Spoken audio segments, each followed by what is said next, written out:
Assalamu alaikum wa rahmatullahi ta'ala wa barakatuhu. Yan uwa masu yanzu barka da wannan lokaci, ya aiki, ya harkoki, ya haƙuri da mu. To alhamdulillah. Insha Allahu za mu tashi daga inda muka tsaya wancan karan.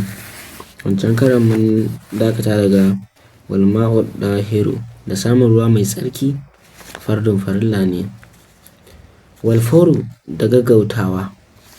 Lalle ana so in za ka yi wanka ka gaggauta, saboda ba a so kuma ka rinƙa tsaitsayawa har wani wurin inda ka wanke ya zo ya bushe baka sani ba kana tsaitsaye. To lalle ba a so ana tsaitsaye. Insha Allahu in dai kana wanka an fi so da ka fara to kar ka tsaya ka yi sauri. Ba sauri kuma na gaggawa na har amince da wani wurin ba.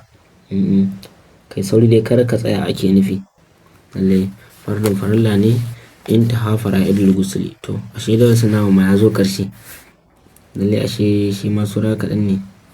To Allah dai shi taimake mu, Allah ya ƙara mana son manzon Allah, Allah ya ƙara mana kusanci da Annabi Muhammadu, Allah ya ƙara mana son Ahlul Baiti, Allah ya ƙara mana lafiya da zama lafiya, Allah ka kawo mana sauƙin rayuwa. Wassalamu alaikum wa rahmatullahi ta'ala wa barakatuh.